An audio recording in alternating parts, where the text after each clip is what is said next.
C'est un cycle de polar qui se reproduit tous les ans, à la même période, et qui intéresse beaucoup de gens.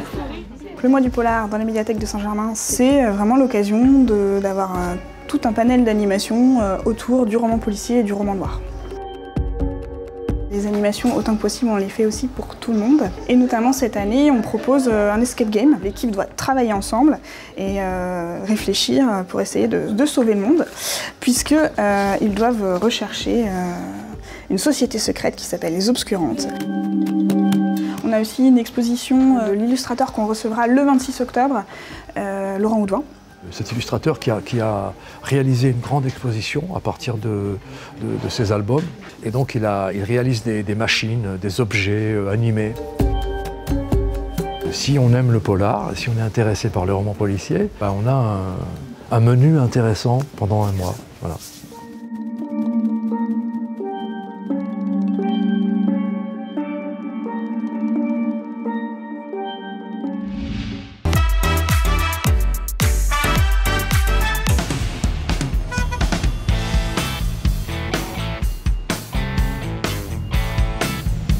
Le tram 13 reliera la gare de Saint-Cyr-l'École à la gare de Saint-Germain-en-Laye en 2021.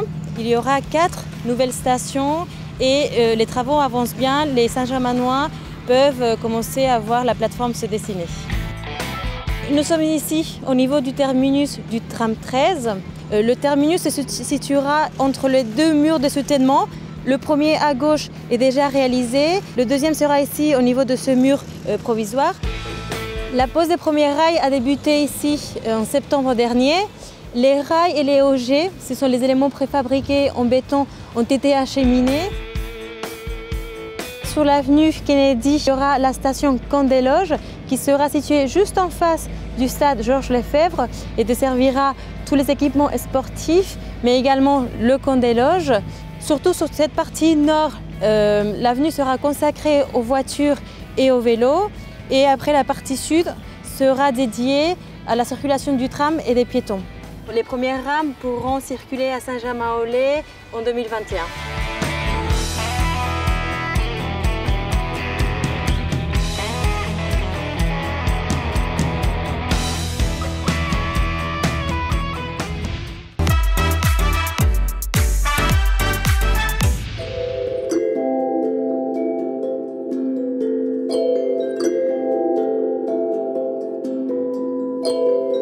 Le sol, en fait, c'est ce qui produit la vie sur Terre, donc c'est ce qu'il y a vraiment de plus important comme composante de la biodiversité. Et dedans, il y a énormément de micro-organismes et une partie sert à nourrir les oiseaux.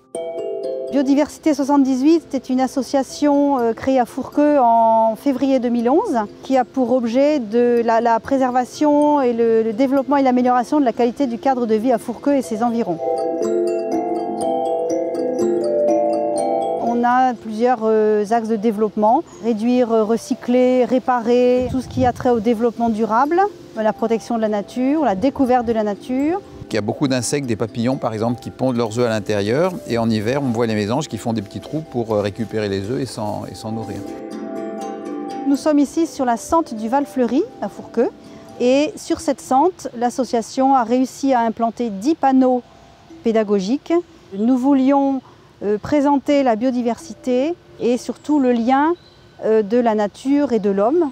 Nous sommes en bordure du golfe de Fourqueux et nous sommes en bordure de la forêt de Marly, donc des sites quand même riches en nature, en animaux, en oiseaux.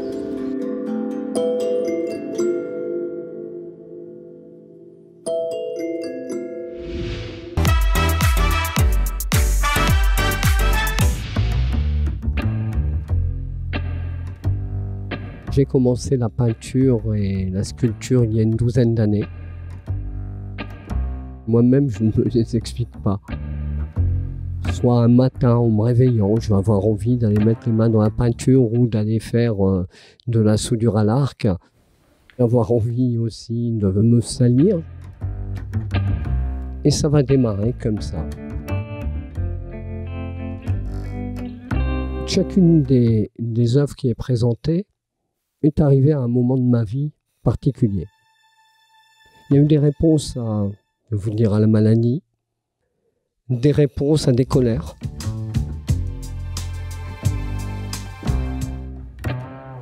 Par contre, au niveau sculpture, on est plus dans une humeur différente, dans une humeur plus positive. Même si je pense qu'un psychiatre qui passerait là se poserait quelques questions. J'habite et je travaille à Saint-Germain-en-Laye. J'ai la chance d'exposer à la clé. C'est quelque chose d'extrêmement émouvant.